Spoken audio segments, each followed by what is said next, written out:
más si se puede ver lo que se está proyectando y si se escucha adecuadamente el audio. Buenas tardes, ingeniero. Sí se ve y sí se escucha. Ok. Vamos a iniciar el día de hoy con la continuación de esta parte de la asignatura que es diseño de sistemas de puesta a tierra. Antes de iniciar, en la clase anterior, yo había finalizado en que hay dos sistemas de puesta a tierra, ¿no es cierto? El que es para protección de las personas y el que es para funcionamiento de equipos. Entonces, cuando es un sistema de puesta a tierra para protección de las personas, ¿no es cierto? Se deben valorar algunos parámetros de diseño, como son, habíamos definido, las corrientes de paso, las corrientes de toque, el voltaje de la malla.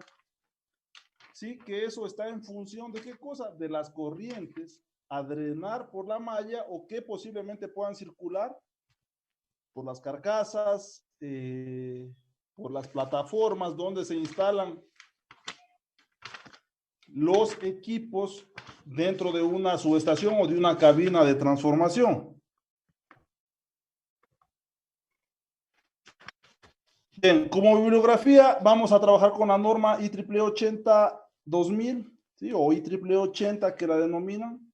En este link como tal yo les he dejado, o bueno, en este link como tal hay bastante teoría un poco más resumida lo que dice la norma en respecto a algunos criterios.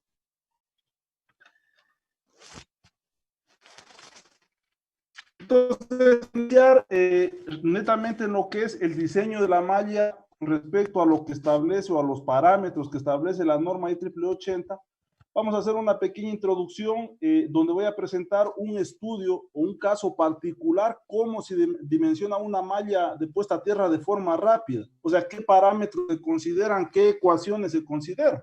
Pero antes de eso tenemos que estar claros en que la denominación de una malla de puesta a tierra comprende, ¿no es cierto?, toda una metálica directa, sin fusible ni protección alguna, de sección suficiente entre determinados elementos o partes de una instalación y un electrodo o grupo de electrodos enterrados en el suelo. ¿Cuál es el objetivo de esto? Conseguir que en el conjunto de instalaciones, edificios, ¿sí?, y superficie próxima del terreno, de potencial, peligrosas, y que al mismo tiempo permita el paso a tierra de las corrientes de falla, ¿no es cierto?, que en este caso son de cortocircuito, y descargas de origen atmosférico, como son rayos. Bien, pero ¿cuáles son los requerimientos técnicos para la implementación de un tipo de estos sistemas de puesta a tierra? ¿No es cierto? Primero, ¿no es cierto?, para la implementación del sistema de puesta a tierra, se debe realizar un estudio y medición de la resistividad del suelo, lo cual permite escoger el lugar adecuado. Esto no siempre, o ya cuando son construcciones existentes, al menos que ustedes quieran diseñar, por ejemplo, un pararrayos para un edificio, ¿no es cierto? Obviamente no cuenten con terreno para construir la malla. En ese contexto, ¿no es cierto?, o en ese escenario que se les presente, ustedes lo que deberán utilizar es el menor espacio posible para la malla, que en este caso serían electrodos artificiales. También se consideran las características de los equipos a conectar para determinar la corriente de cortocircuito, calibre de conductor a usar y el valor de la resistencia de puesta a tierra que requieren. Bien, para este ejemplo en particular que voy a presentar, se diseña una malla de puesta a tierra que es menor o igual a 7 ohmios. ¿Cuáles fueron las características de los equipos a conectar a esta malla? ¿No es cierto? Un motor reductor trifásico, con tres motores reductores trifásicos, un voltaje de 200 volts, 20 volts de corriente alterna, una corriente de 489 y una potencia de 1,5. Motor eléctrico, ¿sí? 3 motores eléctricos del voltaje que podemos apreciar, motor de 3 fases, motor reductor monofásico, ¿sí? O sea, estas son las cargas que están en este espacio físico. Entonces, todos estos equipos, ¿no es cierto?, se los dota de suministro eléctrico a través de este transformador, ¿sí?, que es un transformador trifásico de 30 kVA con una impedancia de 2,69%, un voltaje nominal en el primario de 13.800 volt, en el secundario de 220 entre fases y entre fase neutro 127, la corriente por el primario de 1,26 y la corriente por el secundario de línea de 78,73. Bien, entonces con ese valor, ¿no es cierto? Como primera instancia lo que se hace es determinar la intensidad de cortocircuito de este equipo a través de la expresión que podemos apreciar por el método de los KVAs. Bien, para conocer qué número de calibre, ¿no es cierto?, de cable se debe instalar para que pueda circular la corriente de falla, esto por lo regular se lo selecciona de tablas, ¿sí? Por ejemplo, con este cálculo que se hizo, se determinó que el conductor inmediato superior es el número 2 a WG, con estas características, y este conductor, ¿no es cierto?, qué es lo que, o qué información es la que me interesa a mí, ¿no es cierto? El rango de corriente, ¿no es cierto?, en el cual va a drenar esa corriente. Por ejemplo, puede ser 5 segundos, 9 segundos, 11 segundos, dependiendo del cálculo que vamos a hacer. Entonces, una vez ya determinado la corriente de cortocircuito, el conductor a seleccionar para drenar esa corriente, se selecciona la ubicación y se especifica el lugar a medir. Una vez en este momento de cálculo, lo que se utiliza es un telurómetro, ¿no es cierto? O un Megger para determinar la resistividad del terreno. Entonces, para la resistividad del terreno, recuerden que hay dos métodos, el método de Wenner y el método de Schlumberger para la recolección de datos, según el equipo que dispongamos, como ya vamos a ver más adelante. Entonces, recordemos que en este caso vamos a utilizar el método de Wenner, o se utilizó el método de Wenner con el equipo de medición de puesta a tierra que disponemos en el laboratorio, que es el medidor AMC 4620, y se recolectaron los datos o la base de datos a través del método de Wenner o de 4 picas. Entonces, una vez que se recolectan los datos, ¿qué es lo que se calcula? La resistividad promedio en ohmios metro, que viene a ser ¿qué cosa? 2pi por A, ¿no es cierto?, por la resistividad medida con el equipo. Por ejemplo, una medición determinada, una vez que yo configuro, ¿no es cierto?, las 4 picas, por ejemplo, a 1 metro, me dio un valor de 6,34 ohmios. Recordemos antes de continuar que hay dos métodos de medición. El método de Wenner, que es el que podemos apreciar en la parte izquierda, que es el método de 4 picas, donde A es el espaciamiento entre electrodos. Entonces, por decirles, si yo empiezo midiendo a 1 metro, todos los espacios van hasta 1 metro. En cambio, el método de Schlumberger para la recolección de datos me dice lo contrario. Me dice que si aquí hay 1 metro, desde acá hacia acá habrá el doble, o sea, 2 metros. Esa es la única diferencia en los dos métodos, el espaciamiento entre los electrodos. Entonces, los valores de resistividad medidos para este ejemplo de cálculo, ¿no es cierto?, donde B es la profundidad de los electrodos de recolección de los datos, se aplicó la expresión mencionada para determinar la resistividad del terreno y se obtuvieron los valores de la siguiente tabla. En total se realizaron 10 mediciones, ¿no es cierto?, donde A significa ¿qué cosa? El espaciamiento entre cada electrodo por el método de Wenner. Un valor de resistencia de tanto para un electrodo de 0,3 metros de profundidad y se obtiene resistividad de esta configuración. Entonces, miren, una vez que se recolectan los datos, se puede ya determinar la resistividad promedio del terreno. Y ya van a ver más adelante, cuando abordemos ya los criterios de la norma, realmente es un poco complejo a veces determinar si nos quedamos con esta medición o le aplicamos algún criterio estadístico o algún método para poder a lo mejor obtener un valor más probabilístico, con mayor probabilidad de ocurrencia para el terreno medido. Así, ¿cuál fue el proceso de diseño que se siguió para este ejemplo en particular? Entonces, para efectos de diseñar las condiciones óptimas del sistema de puesta a tierra, fue necesario como base teórica de referencia normas y reglamentos, ¿no es cierto?, que permitan emplear procedimientos técnicos aceptados a nivel internacional.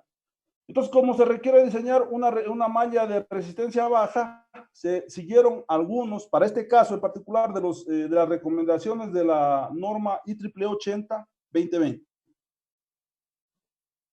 Entonces, ¿cuáles fueron los datos de diseño? Resistividad promedio de las 10 mediciones, ¿no es cierto? 250 unidades metro.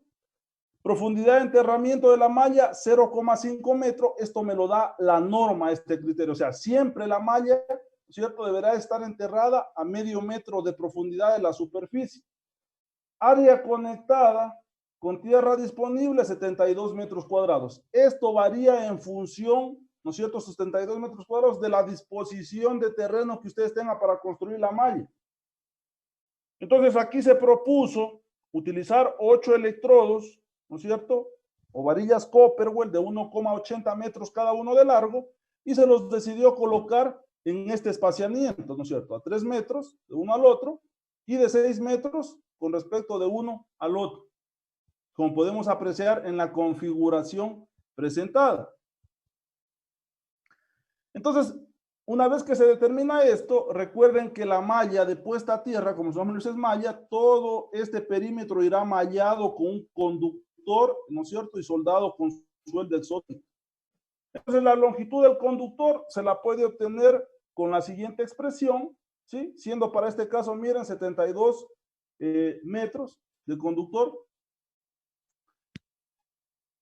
El cálculo de coeficientes K1 y K2 son coeficientes que me ayudarán más adelante a determinar la resistividad del terreno por un método de cálculo de resistividad del terreno que es el método de Schwartz.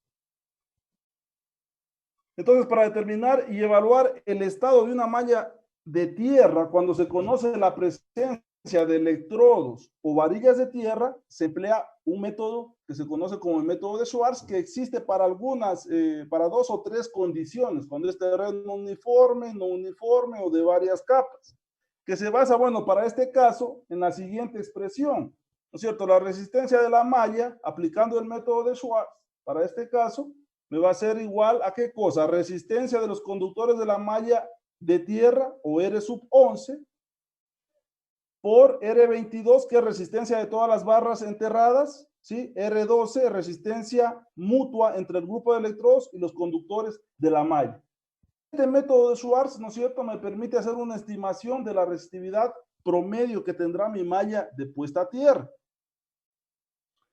Entonces, de las ecuaciones anteriores, ¿no es cierto?, se tiene que cada uno de los parámetros involucrados se calcula de la siguiente manera, ¿no es cierto? R11, R22 y R12 es la ecuación que podemos apreciar, donde podemos ver que tenemos longitud de las barras, longitud de los conductores de la malla, diámetro de barra, profundidad de la malla, número de barras y área cubierta por la malla. ¿No es cierto? Resolviendo las ecuaciones, para este caso obtuvimos una resistencia de malla de 14,35 ohmios. ¿Cuál es el valor que nosotros estamos buscando? Que habíamos dicho al inicio que queremos obtener 7 ohmios metro, ¿no es cierto?, como resistencia de malla. Recuérdense, tengo que regrese hacia atrás, pero recuerden que yo había dado mi inicio.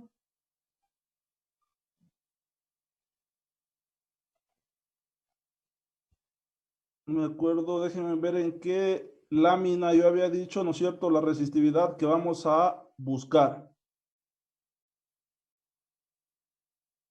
Bueno, en este caso, no me acuerdo en qué lámina está, ¿no es cierto? Nosotros habíamos planteado al inicio que vamos a diseñar una malla que va a tener como resistividad de puesta a tierra 7 ohmios. Entonces, miren, para las condiciones del terreno actual, ¿no es cierto?, esa malla propuesta me da 14,35 ohmios. ¿Ustedes qué creen que se debería hacer aquí o cuáles son las variantes que podríamos hacer aquí de lo que habíamos visto hasta ahora? ¿Qué creen que se podría hacer? Primera variante, sustitución del terreno, ¿no es cierto? Segunda variante, hacerla más grande a la malla. Y por último, si ya no mismo cumplo, o sea, ya no tengo el valor indicado, utilizar electrodos artificiales. Pero por primera opción siempre es sustitución del terreno. Entonces, al culminar con todos los cálculos, se tiene un valor de resistencia alto con relación al que requeríamos, ¿no es cierto?, para este tipo de sistema. Entonces, para disminuir este valor, ¿qué cosas nos vemos en la necesidad de aumentar el área o disminuir la resistividad del terreno?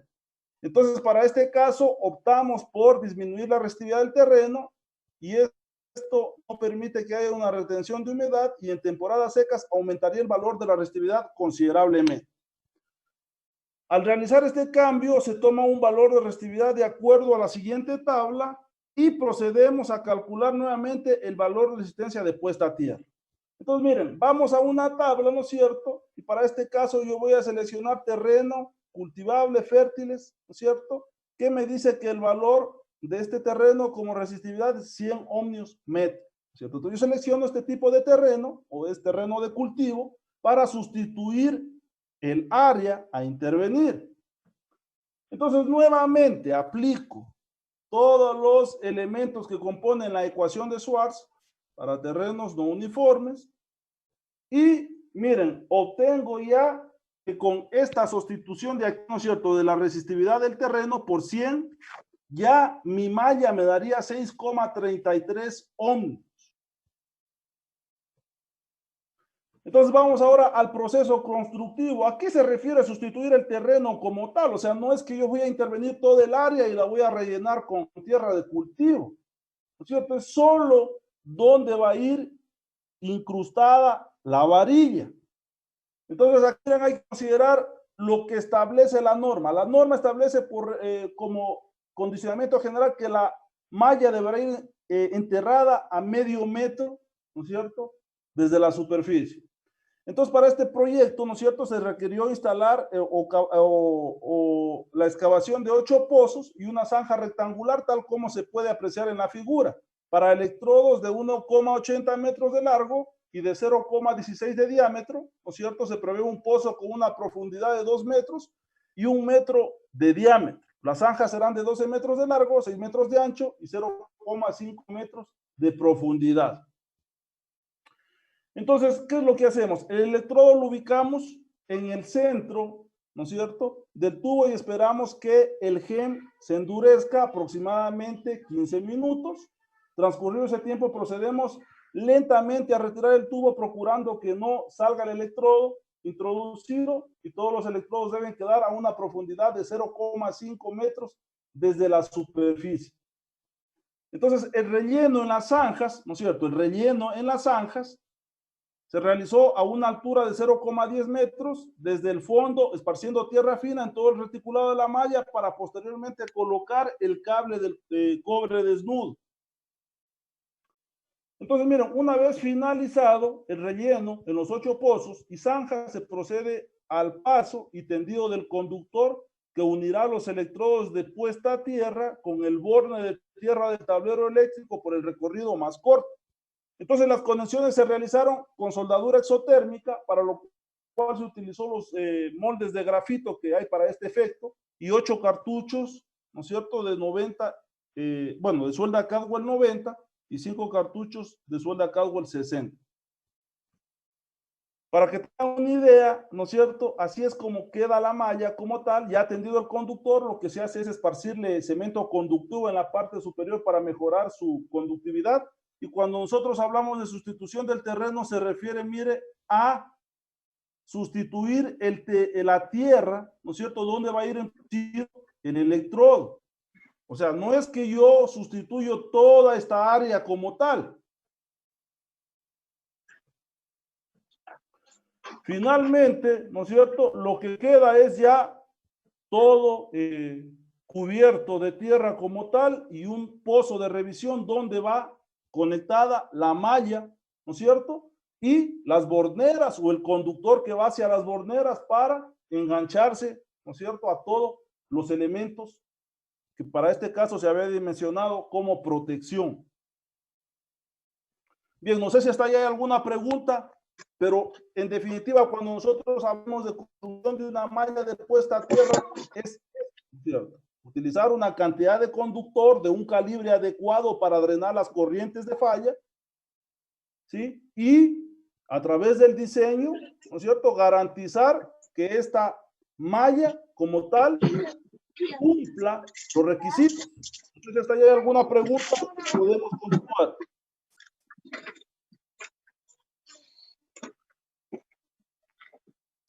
No sé si hay alguna pregunta, podemos continuar. No más, ingeniero. Ya, continuamos. Miren, entonces ya para realmente hablar acerca de los criterios de diseño utilizando la norma IEEE 80, alguien está abierto el micrófono, por favor, cierre. Es que está algo, cierre. Bien, dentro de lo que son los criterios de diseño utilizando la norma IEEE 80-2020, ¿no es cierto? Se refiere a criterios de diseño de los sistemas de puesta a tierra con un algoritmo que propone o una secuencia de cálculos que propone la norma IEEE 80. En este caso, como se ha indicado en los capítulos anteriores a esta clase, ¿cierto? Un sistema de puesta a tierra puede instalarse para limitar los gradientes de potencial de tierra a niveles de tensión y corrientes que no pongan en peligro la seguridad de las personas y de los equipos bajo condiciones normales y de falla. Entonces, esa es la finalidad, ¿no es cierto?, de esta norma. A través de los criterios que se establecen en esta norma, se establece una secuencia de cálculos para garantizar, ¿no es cierto?, gradientes de potencial a tierra a niveles de tensión y corriente que no pongan en peligro a las personas y a los equipos. ¿Y cuáles son los parámetros críticos? Los siguientes parámetros que dependen del sitio de la subestación tienen un sustancial impacto en el diseño de la malla de puesta a tierra. Como son, por ejemplo, corriente máxima a disipar por la malla o I sub G, ¿no es cierto? El valor máximo de diseño de esta corriente de falla a tierra que fluye a través de la malla, de la subestación o de la cabina de transformación hasta la tierra, circulando, está dada por la ecuación, ¿no es cierto?, I sub G, que va a ser igual a intensidad de falla o corriente simétrica de falla a tierra, D sub F, factor de decremento para tener en cuenta la componente de C, S sub F, factor de división de corriente, C sub E, factor de crecimiento futuro de la subestación considerando el incremento futuro de la corriente de falla. Luego de eso tenemos corriente simétrica de falla a tierra o I sub F. Entonces, por razones prácticas, se recomienda ya los siguientes tipos de falla. Falla línea a tierra, a través de la ecuación que podemos apreciar ahí. Por motivos del tiempo no voy a hacer la descripción de cada una de estas. La 2, falla línea a tierra, ignorando la resistencia de la falla y la resistencia de puesta a tierra, ¿no es cierto? Una falla simple línea a tierra será la peor, ¿no es cierto?, en el punto de la falla, y una falla línea a tierra será la peor si es común que un sistema dado sea igual Z1 igual a Z2. El factor de decremento. ¿Por qué a lo mejor hablo de todos estos factores? Porque más adelante, ¿no es cierto?, se los necesitarán o se sabrá qué es o qué ecuación lo representa. Entonces, el factor de decremento, ¿en qué interviene en el diseño de la malla tierra? Esto se le considera para la corriente asimétrica de falla, la cual resulta de multiplicar la corriente simétrica de falla por el factor de decremento, que a su vez está dado por la ecuación que podemos apreciar ahí, que es factor de decremento de sub F, donde intervienen dos elementos. Duración de la falla en segundos, ¿sí? 0,3 segundos, 0,5, y T sub A, constante de tiempo de la componente directa o de la relación inductancia-resistencia. Reactancia-resistencia, o T sub A. El factor de crecimiento, C sub P, ¿no es cierto?, que habíamos dicho que este es un factor que se considera por si la subestación o el centro de transformación se le incrementa cargas a futuro. Entonces, por lo regular, este factor de crecimiento C sub P se lo considera como 1. Duración de la falla y duración del choque, ¿sí? O duración de la falla T sub F y duración del choque T sub C. ¿Se refiere a qué cosa? A que la duración de la falla y duración del choque normalmente se asumen iguales, a menos que la duración de falla sea de la suma de choques sucesivos, como los productos por los recierres automáticos de los recerradores de las subestaciones. La selección del tiempo de falla puede reflejar tiempos de despeje rápidos de la subestación de transmisión y tiempos de despeje lentos para subestaciones de distribución e industriales. Entonces, la selección de estos dos parámetros, TF y T sub C, pueden resultar en la combinación más pesimista de factores de decremento de corrientes de falla y corrientes permitidas por el cuerpo humano. Valores típicos para estos dos coeficientes están en el rango de 0,25 segundos a 1 segundo. Bien, ahora la geometría de la malla. Las limitaciones de los parámetros físicos de una malla de puesta a tierra están basadas en las restricciones físicas y económicas de la misma. Entonces, aquí es poco práctico instalar una placa de cobre como sistema de puesta a tierra. O sea, para una, estoy hablando, refiriéndome en este caso, para una central de transformación, para un centro de transformación o para una subestación. ¿Sí? Entonces aquí hay que respetar por lo menos estos espaciamientos típicos entre conductores, que están en el rango de 15 metros mayor al diámetro, ¿cierto? Que es mayor a 3 metros, y las profundidades típicas están entre 1,5 metros mayor, ¿cierto? A esta altura, y mayor o igual a 0,5 metros. Y los calibres típicos de los conductores están en el rango de los 500 MCM o circular 1000 y mayor o igual a 2 AWG. Entonces aquí el diámetro del conductor de malla a tierra tiene un efecto despreciable sobre la tensión de la malla. Entonces aquí hay que tener un poco cuidado al momento de seleccionar los conductores de malla de puesta a tierra. Sobre todo, corroborar que estos soporten, ¿no es cierto?, las corrientes de falla. Ahora, resistividad de la capa superficial, ¿no es cierto? ¿A qué se refiere la capa superficial, no es cierto? ¿Qué sería la plataforma de la malla? Entonces, una capa de alta resistividad sobre la superficie, ¿qué pasa? Ayuda a limitar la corriente que pasaría por el cuerpo humano, ya que esta capa agrega una resistencia a la resistencia promedio del cuerpo, una capa superficial con un espesor HS entre 0,15 metros, mayor o igual a HS y mayor o igual a 0,1 metros, de un material de alta resistividad como la grava o la roca volcánica triturada colocada sobre la superficie más arriba de la malla. ¿A qué se refiere esto de capa superficial?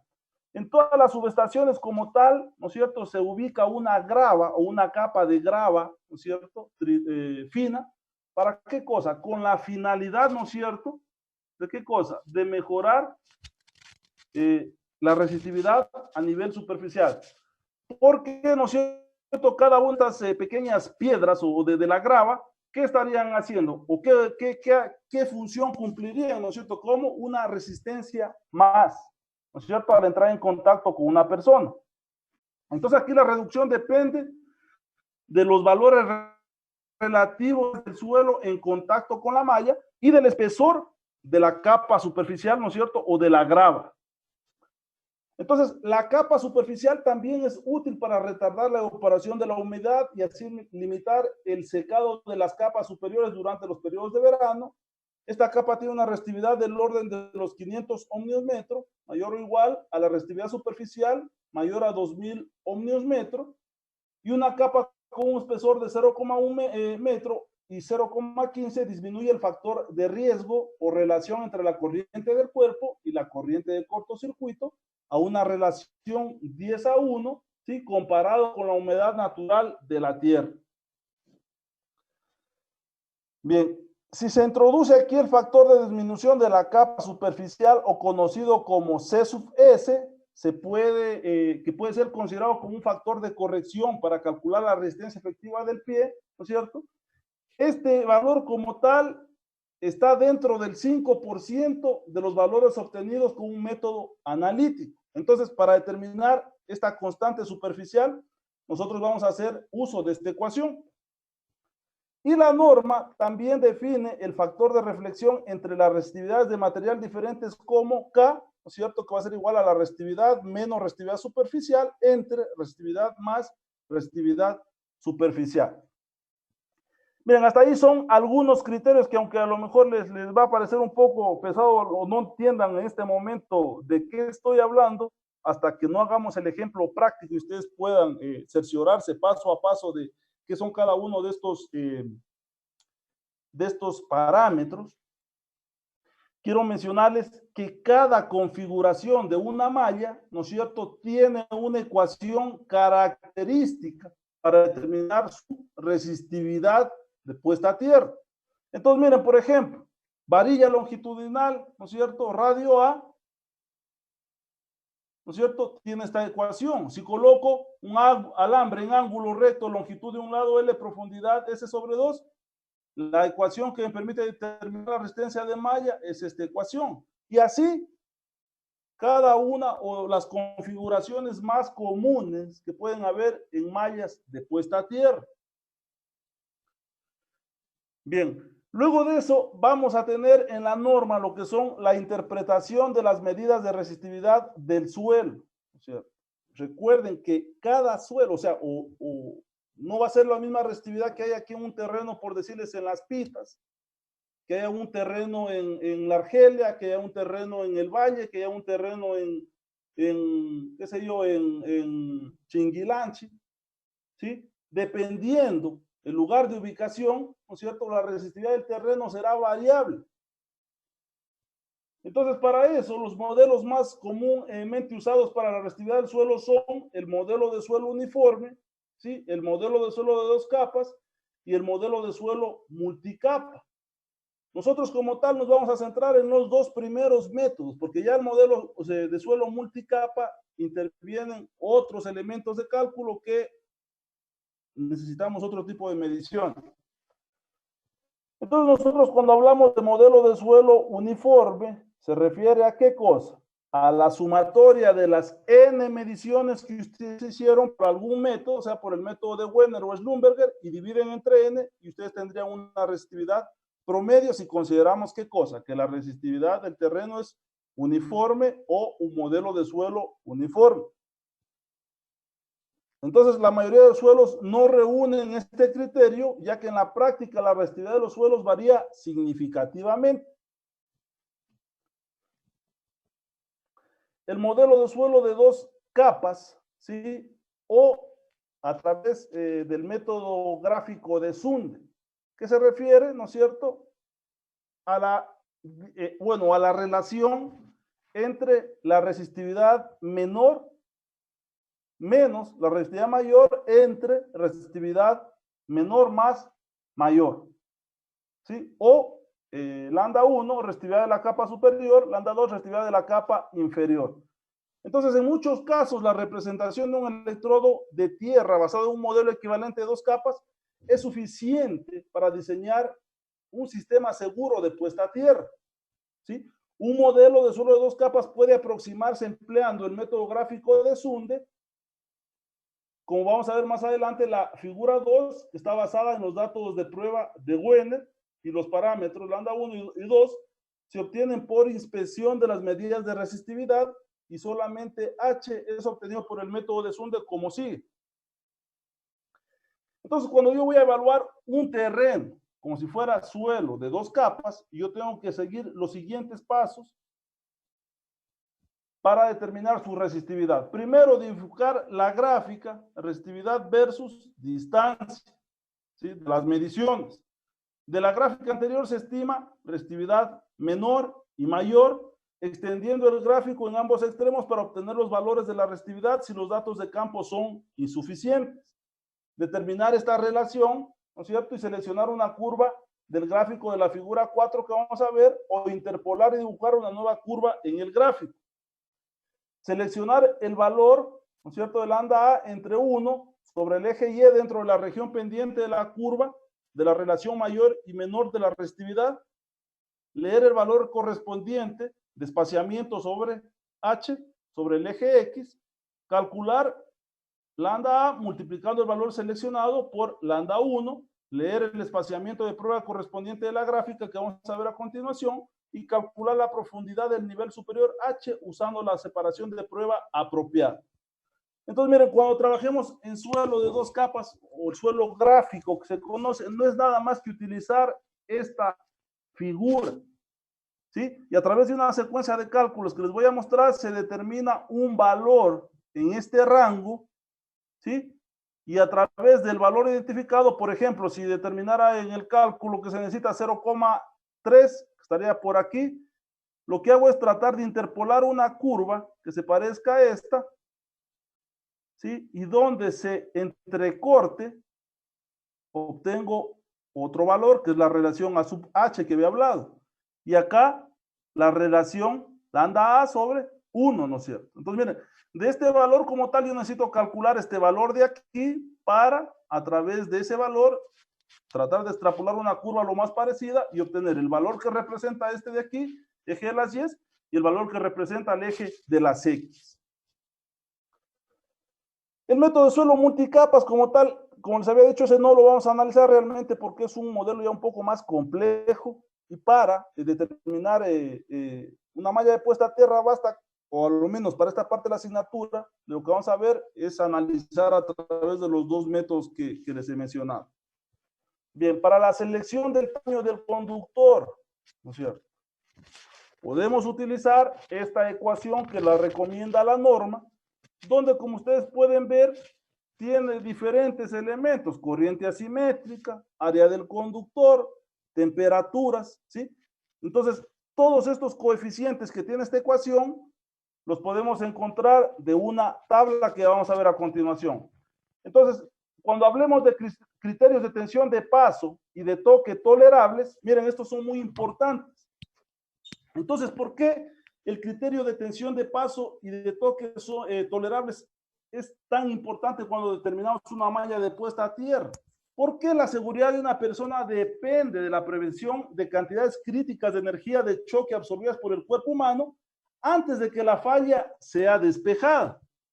Y el sistema desenergizado, los voltajes máximos tolerables de un cuerpo humano de 50 kilogramos de peso corporal durante un circuito accidental no debe exceder las siguientes límites. Tensión de paso, límite tolerable por el cuerpo de 50 kilogramos, va a ser igual a E sub P50, que es igual a esta ecuación. Miren, entonces aquí interviene C sub S, lambda sub S, tiempo de falla. Luego de eso, miren, tenemos lo que es tensión de toque límite tolerable por un cuerpo de 50 kilogramos. Entonces son 2 criterios diferentes: tensión de paso y tensión de toque límite. Asimismo, aquí tenemos todos los valores. Aquí, perdón, tuve un pequeño problema, pero aquí es igual, raíz de el tiempo de duración de la falla. Entonces, las tensiones de paso y de toque reales deben ser menores que los respectivos límites máximos permisibles o tolerables para obtener seguridad. Luego viene otro criterio que se utiliza en este tipo de diseños, que es la evaluación de la resistencia de puesta a tierra o R sub G. Entonces, un buen sistema de puesta a tierra proporciona una resistencia baja a una tierra remota con el fin de minimizar la elevación del potencial de tierra, o GPR que se llama, y es dado por esta ecuación, ¿sí? ¿Y cuáles son los requerimientos usuales? La principal función del sistema de puesta a tierra es garantizar la seguridad de las personas. Entonces, miren, esta tabla aquí es sumamente importante. ¿Por qué? Porque me dice para qué utilizo, ¿no es cierto? Y el valor máximo de la resistencia de puesta a tierra. Entonces, por ejemplo, para estructuras de líneas de transmisión, la malla de tierra tiene que tener mínimo 20 ohmios. Así, por ejemplo, miren, protecciones contra rayos, 4 ohmios. Descargas electrostáticas, 25 ohmios. Equipos electrónicos sensibles, 5 ohmios de malla de puesta a tierra o menos, puede ser.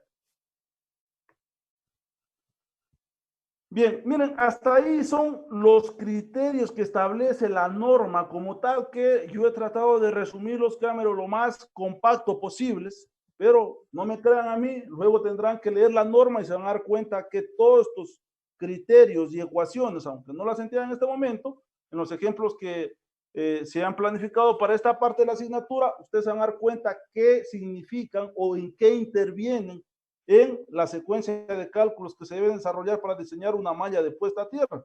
Ahí quiero hacer énfasis, muchas de las veces se minimiza, ¿no es cierto? Una malla de puesta a tierra a lo mejor dicen es algo muy fácil, es solo enterrar varillas, soldar conductores de cobre, ¿no es cierto? Rellenar de tierra, pero en definitiva créanme que un sistema de puesta a tierra es una especialidad, vaya, muy amplia, ¿sí? A nivel de petróleos, a nivel de la parte eléctrica, a nivel de la parte electrónica, porque realmente es un punto muy importante a considerar ya en campo, ya en el ejercicio profesional, para cumplir con los estándares que requieren este tipo de instalaciones.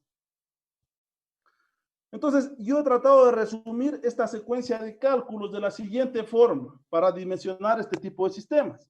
Como primero, el cálculo de la corriente de cortocircuito en baja tensión. Para ello, ¿qué vamos a utilizar? El método de los KVAs, que va a ser igual a la siguiente ecuación. Intensidad en el secundario va a ser igual a corriente de cortocircuito en el secundario o I sub sec, que va a ser los KVAs del transformador por 1000 entre raíz de 3 por el voltaje del transformador en el secundario.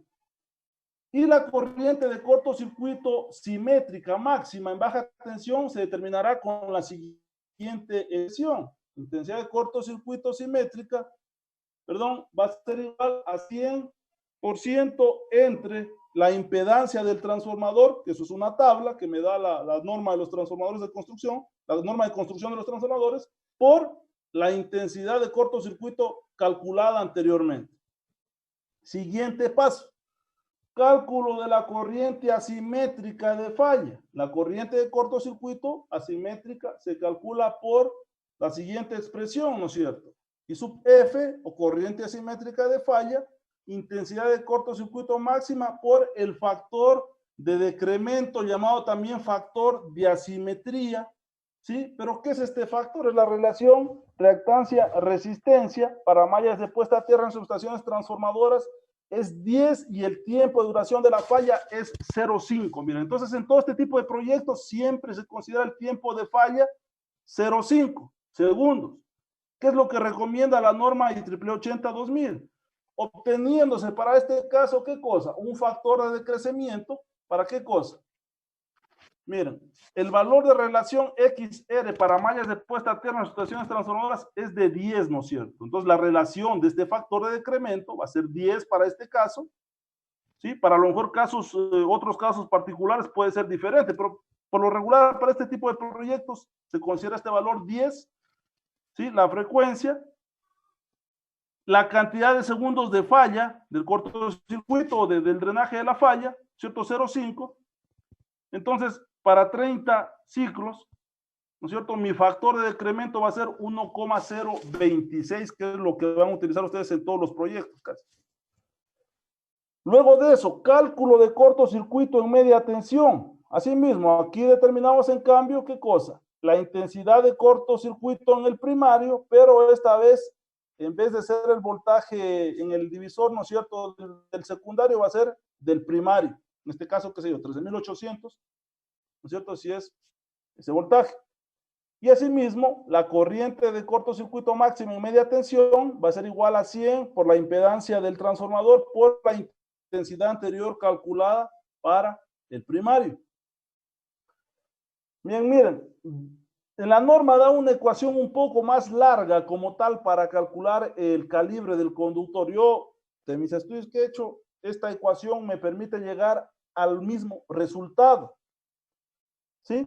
Entonces, aquí, ¿qué es lo que consideramos? Corriente de falla simétrica, ese tiempo durante el cual fluye la corriente de falla, como he dicho, era 0,5 segundos. Temperatura máxima de fusión del cobre, ¿quién me da esto? Los fabricantes del conductor. Temperatura ambiente, ¿no es cierto? Asumimos una temperatura promedio. Ahora, hasta ahí, miren, son secuencia de cálculos. En este momento de cálculo, para poder continuar, con el desarrollo de la metodología que se propone, es necesario aquí en este momento conocer la resistividad del terreno. Entonces, para esto, ¿qué necesitamos? Un equipo de medición, y sea por el método de Wenner o el método de Schlumberger, nosotros recolectar 5, 10, 15, 20. Mientras más mediciones recolecten ustedes, tendrán, ¿qué cosa? Una base de datos más extensa que les permitirá tener valores o resultados mejores de resistividad del terreno. Bien, ahora, siguiente paso, tensiones de paso y contacto máximos tolerables que habíamos hablado en un determinado momento en la norma. En este caso, el factor de reducción de la resistividad de la capa superficial de concreto es determinado por la siguiente ecuación, ¿no es cierto? Entonces, aquí, ¿qué es? H es la profundidad de enterramiento del conductor de la malla y tiene un valor, miren, de 0,15 metros para este tipo de sistemas. Entonces, aquí intervienen dos elementos. Espesor de la capa superficial de concreto, ¿no es cierto?, de la plataforma donde va a ir la subestación o el centro de transformación, y la profundidad de enterramiento del conductor de la malla, que les había dicho al inicio que por lo regular o casi siempre es, o mejor dicho, lo que establece la norma es medio metro de profundidad. Y aquí, como habíamos dicho hace un momento, asumiendo que el peso mínimo de la persona que ingresa es de 50 kilogramos, la tensión de paso tolerable se determina por la ecuación que podemos apreciar ahí, donde miren, por ejemplo, aquí obligatoriamente necesitaremos ¿qué cosa? La resistividad superficial y la tensión de paso de contacto. Asimismo, la tensión tolerable de contacto es esta ecuación, ¿sí? Luego de eso, procedemos a calcular corriente máxima a disipar por la malla, cálculo máximo de potencial a tierra, cálculo de tensión de la malla en caso de falla. K sub M es el factor geométrico, se lo calcula con la siguiente expresión, ¿sí? Donde en esta ecuación el factor K sub I o doble sub I es igual a 1 para malla con electrodos tipo varilla a lo largo del perímetro, y K sub H es el factor de corrección por la profundidad de enterramiento de la malla y se lo calcula con esta ecuación que podemos apreciar, donde K sub I se lo obtiene de la ecuación que podemos apreciar y donde N es el factor de geometría de la malla. Para mallas cuadradas se obtiene mediante la siguiente ecuación, ¿sí? Y aquí podemos tener en cuenta los siguientes datos de la malla, ¿sí? Diámetro 2 metros, distancia 2 metros, diámetro de las varillas 0,015, profundidad de enterramiento de la malla 0,5 metros, ¿sí? Con estos valores que por lo regular son típicos en este tipo de cálculos, procedemos a determinar el voltaje de paso y K sub S, que es el factor de espaciamiento para tensión de paso obtenido por esta ecuación. Miren, entonces miren, aunque ha sido un poco cansado toda esta cantidad de teoría que he expuesto hasta ahí, antes de continuar con los ejemplos de aplicación, quiero compartir con ustedes, para que no digan, o para que a lo mejor digan tanta teoría, no se entiende tanta teoría como tal. Todo lo que he hablado o tratado de resumir en una hora, ¿me confirman si se puede ver esta lámina? Ya miren, todo lo que yo he hablado, que a lo mejor les resultó un poco aburrido o cansado, se resume en esta hoja de cálculo. Ojo que también hay programas o software que me permiten hacer muchas más cosas. Pero entonces miren, por ejemplo, ¿qué había hablado yo? Que según el tipo de configuración de la malla, aquí están los más comunes: cuadrado, 2 brazos, 6 brazos asimétrico, 4 brazos simétrico, 3 brazos simétrico, perfil cuadrado de 2 brazos, lineal. Entonces, miren, ¿para qué me sirve a mí esto? Entonces, por decirles, si yo tengo un arreglo, 4 brazos simétricos, y tengo una resistividad del suelo de 45 ohmios metro, esta es la resistencia del arreglo de mi malla, ¿verdad? Pero en definitiva, esa es una ecuación. Recuerden que en una parte de la presentación yo les di una tabla, ¿no es cierto?, donde están todas las ecuaciones. Cuando yo estoy en esta parte de de esta hoja interactiva se refiere a eso, ¿no es cierto? A aplicar esa ecuación para esta resistividad. Entonces, en la ecuación, ¿qué interviene? Diámetro de la barra, profundidad de enterramiento, longitud del electrodo y separación. ¿Sí? Ahora, miren, ¿qué cosa? Voy a electrodos verticales, en cambio, a estas configuraciones. Entonces, por ejemplo, si yo digo electrodo simple, por ejemplo, para la casa, ¿no es cierto? Digo que la resistividad es 65 ohms. Longitud del electrodo 1,80, radio del electrodo 0, no, dejémoslo para no modificar la hoja, 0,006, ¿sí? Bueno, pongámosle un poco más, pongámosle 15. 0,0, no, me parece que es 0,16 el diámetro. Ya, para ese diámetro, separación 4 metros, ¿sí? Entonces, para esto me va a dar, ¿qué cosa? 29,36. Si selecciono, en cambio, para electrodos en línea, o sea, para estos, ¿sí? Una separación de 4 metros, tengo esta resistividad. Si es que selecciono esta configuración, tengo esta resistividad, y selecciono esta configuración, tengo esta resistividad de malla. Miren, hasta aquí se me había olvidado algo muy importante. Como norma general, ¿sí? Si yo coloco el primer electrodo aquí en este punto, el siguiente deberá ir colocado al doble de la longitud de la varilla. O sea, si la longitud es 1,80, el siguiente, ¿a cuánto deberá ir? A 3 metros 60. ¿Por qué se hace esto? Para que no ocurra algo que se llama apantallamiento. O sea, que se apantallen entre los dos electrodos a través de, ¿no es cierto?, el flujo de drenaje que cada uno debe cumplir. Entonces, como norma general, cada vez que yo voy a hacer este tipo de proyecto cada vez que incrusto una varilla, la siguiente tiene que estar mínimo al doble de la longitud de la varilla. Bien, hasta ahí el método fácil de calcular, ¿no es cierto?, a través de cualquier ecuación, la resistividad de la malla.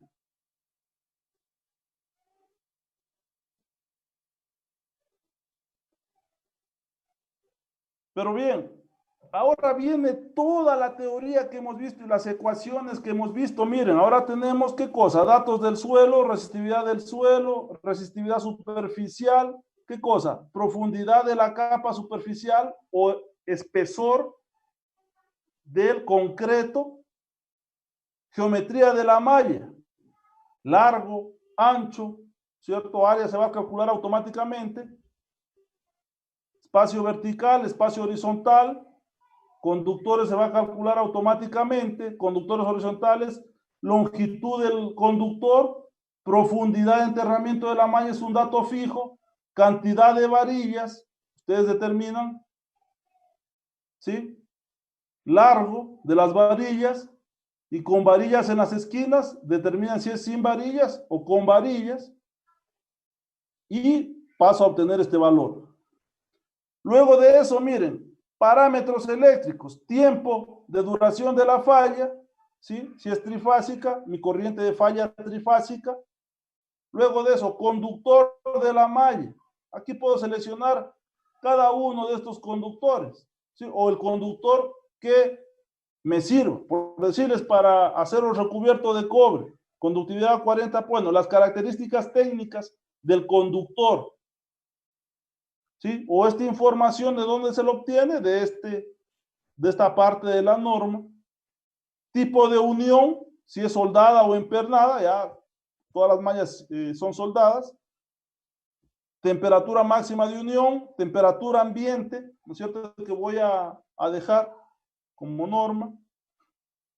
Todos los que están resaltados en azul son valores que hay que ir seteando. Conductor de diseño, yo selecciono 2 ceros, 1 0, ¿sí? El conductor que sea el inmediato superior. Área, diámetro del conductor, esto es de acuerdo al que yo seleccione, ¿no es cierto? Si yo selecciono otro ahí, se va a ir modificando. Luego de eso, miren, factores de paso y de toque. Factor de reflexión, factor de reducción, peso de la persona, y me permite determinar qué cosa, voltaje de paso y voltaje de toque. Luego de eso, resistencia de la malla, corriente de la malla, pongo calcular para esos parámetros.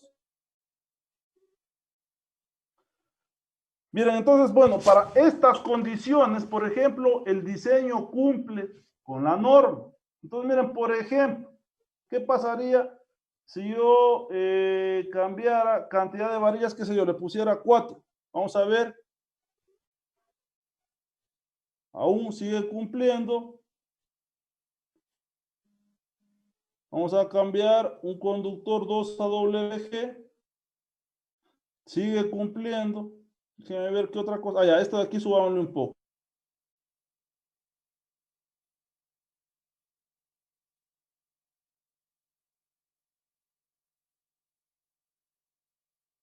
No cumple con la norma.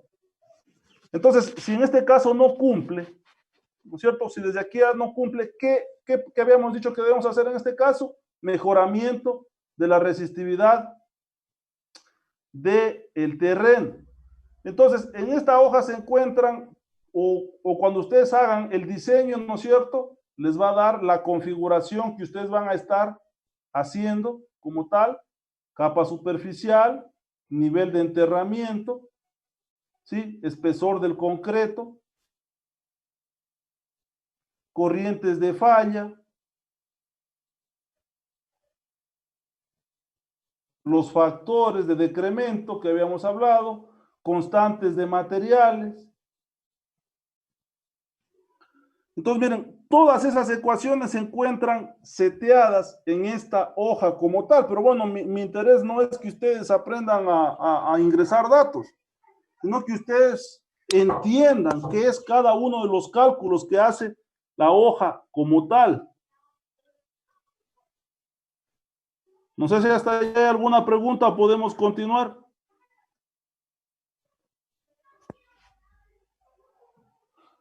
No sé si hasta ahí hay alguna pregunta. No, todo bien, ingeniero. Déjenme ver en qué parte estoy. Verán, he tratado de subir la norma al sistema como tal, pero realmente tengo un problema que está un poco lento la navegación. Entonces voy a esperar en la noche a ver si les puedo subir como tal o no. Pero antes de continuar, nosotros vamos a hacer el siguiente análisis que yo había preparado en esta hojita de Excel. Por favor, me confirman si se pueden ver ahí lo que estoy proyectando. Sí, sí, ingeniero. Ya. Bien. Miren, en esta hojita que he preparado rápido para poderles explicar los métodos, porque hay dos métodos, ¿sí? Para evaluar la resistividad del terreno. Está el método del suelo uniforme, el método del suelo de 2 capas, y hay una variante que es un método estadístico. Entonces, cuando vamos a evaluar la resistividad del terreno, ¿sí? Como si el terreno fuera uniforme, para este caso presento, por ejemplo, en San Pedro de la Bendita se hizo este levantamiento de 9 mediciones, donde cada medición, por el método de Wenner, se colocó, ¿qué cosa? ¿No es cierto? Que es el espaciamiento entre electrodos, primero a 1 metro, luego a 2 metros, hasta llegar a 9 metros, que era lo máximo que da el equipo.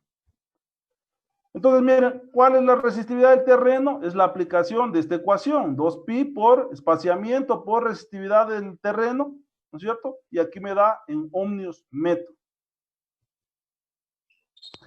Entonces, por el primer método, si yo asumo que el suelo es uniforme, basta esto, ¿no es cierto?, con dividir entre 11 y esta será la resistividad promedio. Eso es lo que nos referimos cuando hablamos nosotros de resistividad del suelo de una capa o uniforme, ¿sí? Ahora, hasta ahí estaría, ¿no es cierto?, medida la resistividad promedio, si es que yo considero mi suelo uniforme. Ahora, modelamiento perdón, movimiento asumiendo suelo uniforme, es lo que les había dicho, es la división de esto entre el número de mediciones, y esta sería la respuesta. Ahora, modelamiento asumiendo el modelo de suelo de 2 capas, ¿no es cierto? Entonces aquí se emplean, ¿qué cosa? Los valores en ohmios metro calculados, y se procede a graficar esta tablita, que es resistividad promedio versus espaciamiento, para poder modelar de acuerdo al método gráfico o al método de Sunde. Entonces, ustedes pueden ver en esta gráfica, yo sé que estoy modelando, miren, que digo que a 1 metro de espaciamiento tengo ¿cuánto? 100 ohmios metro, a 2 metros tengo este valor de aquí, que es aproximadamente 132, y así, por ejemplo, si me ubico a 7 metros, tengo este valor que es 599.48. Entonces, en el método de suelo de 2 capas, ¿qué es lo que se hace? Se determina el valor máximo, aquí yo he redondeado para obtener a lo mejor valores con no tantos decimales, entonces cuando coloco aquí 700 se refiere a que es el valor de 703. Y el valor mínimo de esta medición, 100 ohmios. Estoy dándole ese rango como tal, o sea, voy a ir de 100 hasta 700. Luego de eso se determina, ¿qué cosa? Esta relación entre la resistividad ohmios metro mínimo entre el máximo, y se obtiene 0,14, que es adimensional. Entonces, con este valor vamos a la curva por extrapolación de la gráfica de Sunde, que es la figura número 4 de la norma. ¿Y para qué me sirve ese 0,14? Me confirman si se puede o se está bien. ¿Sí? Ya miren, ese 0,14, yo en algún momento de la exposición les había dicho que este método, ¿no es cierto?, no es nada más que en este paso determinar de esta gráfica de Sunde, esta relación, determinar este valor, con ese valor, ¿no es cierto?, de la relación entre valor máximo y mínimo, vamos a la gráfica de Sunde. Entonces, en esta gráfica de Sunde, ¿qué relación tiene? Tiene la relación, ¿qué cosa? La resistividad entre resistividad 1 tiene la resistividad A entre profundidad, y entonces con ese 0,14 nos ubicamos en esta escala, que es la relación. Si ustedes pueden ver, déjenme activar el puntero. Ustedes pueden ver, aquí tenemos, ¿no es cierto?, el parámetro que representa, la relación que representa y la relación que representa. Entonces, con 0,14 aproximadamente estamos por este punto, ¿cierto? Extrapolamos que la curva salga lo más parecida, ¿no es cierto?, a la superior, y podemos apreciar que en este punto se intersecta. Entonces, donde se intersecta, vamos hasta ese eje de acá y vemos que el valor que le corresponde es 0,2. En cambio, hacia abajo, trazamos otra línea y vemos que el valor que intersecta es 5.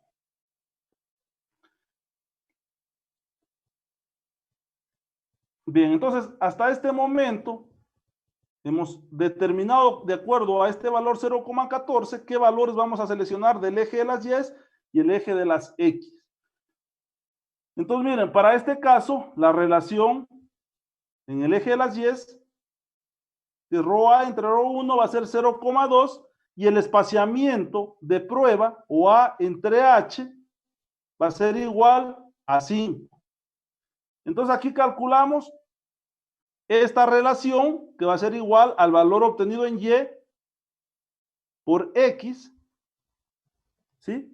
Que va a ser igual al 0,2 por el valor máximo de la gráfica de Sunde.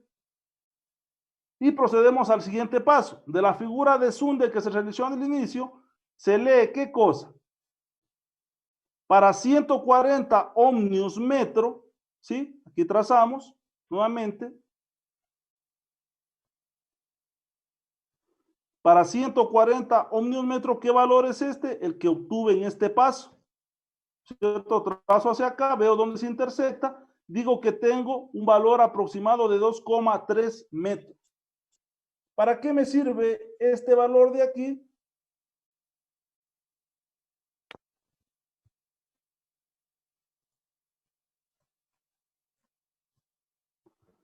¿Para qué me sirve este valor de aquí como tal?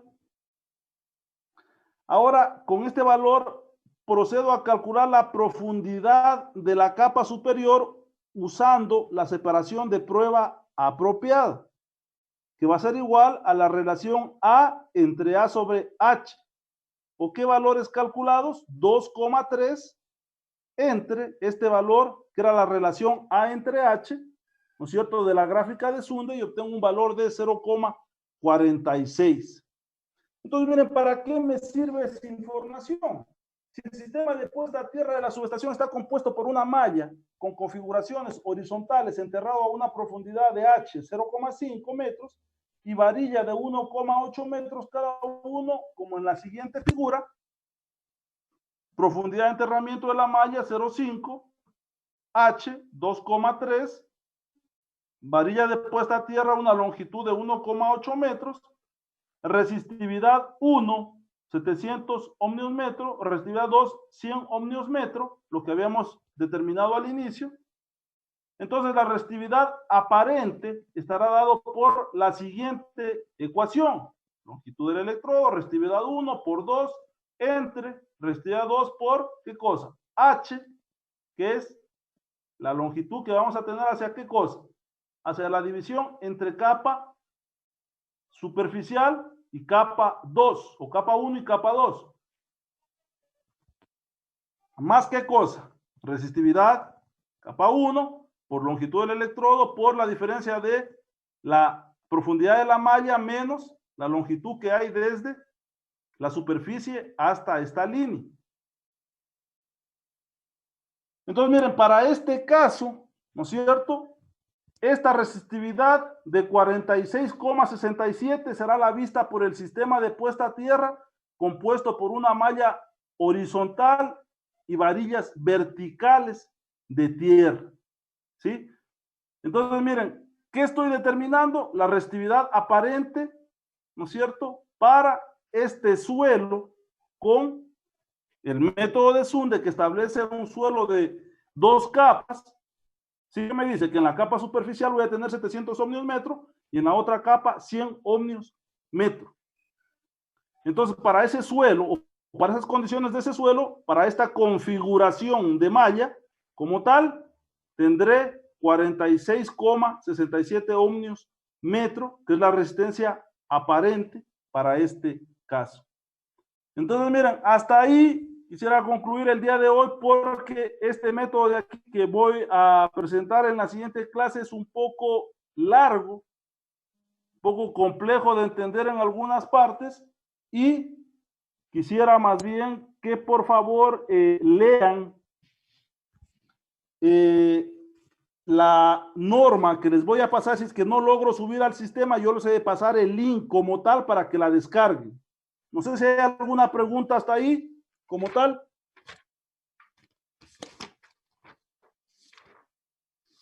Bien, si no hay ninguna pregunta, miren, para la siguiente clase, por favor, yo requiero que para que puedan entender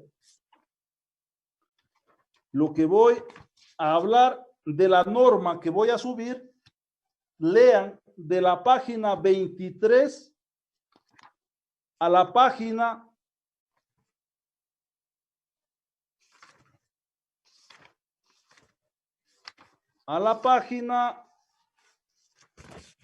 55.